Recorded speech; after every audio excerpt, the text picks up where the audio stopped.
درود به همراه‌های عزیزم، در خدمتتون هستم با یک انرژی خوانی دیگه با عنوان انرژی های غالب در نیمه دوم شهریور. میخوایم ببینیم که به حالات روحی و روانی ما چه انرژی هایی در نیمه دوم شهریور غالب. دارم برای عده زیادی که این ویدیو رو میبینن این پیام رو میبینم که ممکنه در نیمه دوم شهریور با یک بلا تکلیفی و سردرگمی روبرو بشن. در مورد ممکنه مسائل مالی باشه و برای عده‌ای مسائل ملکی یا ارثی و ورثه‌ای دارم میبینم که در یک بلا تکلیفی هستن. اینجا دارم میبینم که در مورد موضوعی که حالا یا ارثی ورثه‌ایه یا مشکل مالیه یا اصلا یک مشکل حقوقی و مشورتیه، هر چی که هست دارم میبینم به کمک یک خانومی این مشکل در حال حل شدنه. خوشبختانه کارت بعدیمونم حرف منو تایید کرد.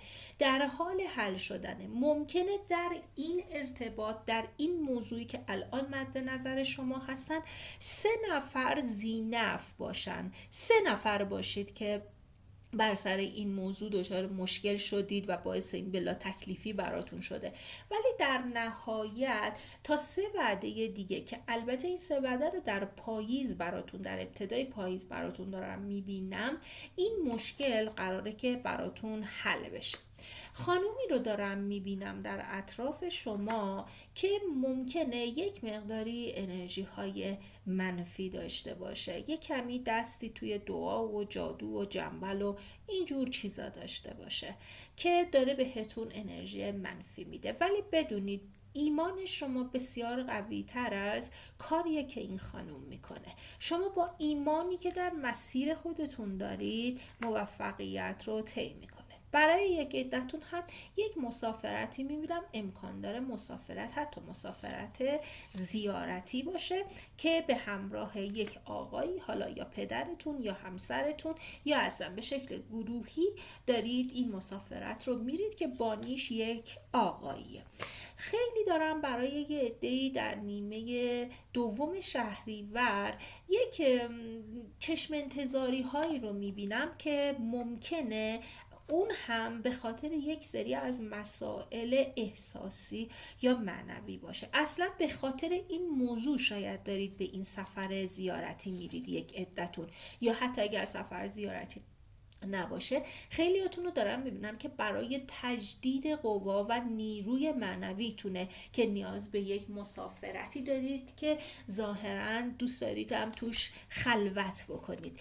عده زیادی از شما در نیمه دوم شهریور میبینم که شروع میکنید به کار پاکسازی کردن.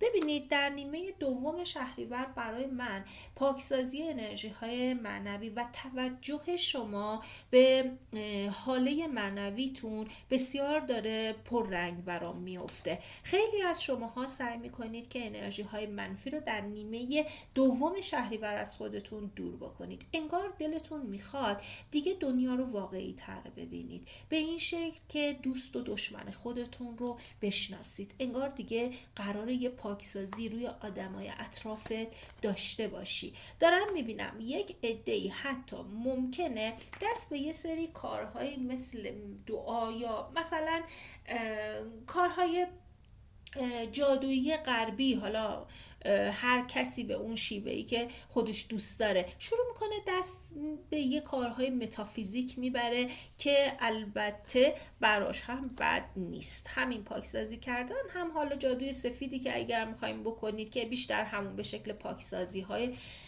حالتون هست براتون اوکی دارم میبینم. اگر از یک عده‌ای دلشکستگی دارید دارم میبینم که بهتره به دست فراموشی بسپارید، وگرنه ممکنه در نیمه دوم شهریور به یک جر و بحث دیگه برسه و یا یه جر و بحث دوباره براتون شکل بگیره. دیدارهای عاشقانه دارم میبینم، بیشتر برای عناصر آب و خاک دیدارهای عاشقانه میبینم. اگر کاتی بوده بازگشت براشون بیشتر دارم میبینم و این بازگشت با دوامی خواهد بود. اگر بینتون صحبت‌های ازدواج و رسمی شدن رابطه هم وجود داشته، بدونید که با این بازگشت حتما این بار دیگه اتفاق میفته و اونایی که توی رابطه نبودن احتمال این که به یک رابطه جدیدی وارد بشن یا شخص جدیدی وارد زندگیشون بشه بسیار زیاده و انتهای ماه شهریور و فصل تابستان برای خیلی ها استارت یک رابطه عاشقانه است و برای کسایی که دنبال رابطه های عاشقانه نیستن میبینم آسایش خانوادگی، امنیت خانوادگی و در مسئله‌ای که در این اواخر باهاش مشکل داشتن یک پیروزی و قله آرامش در انتظارشونه.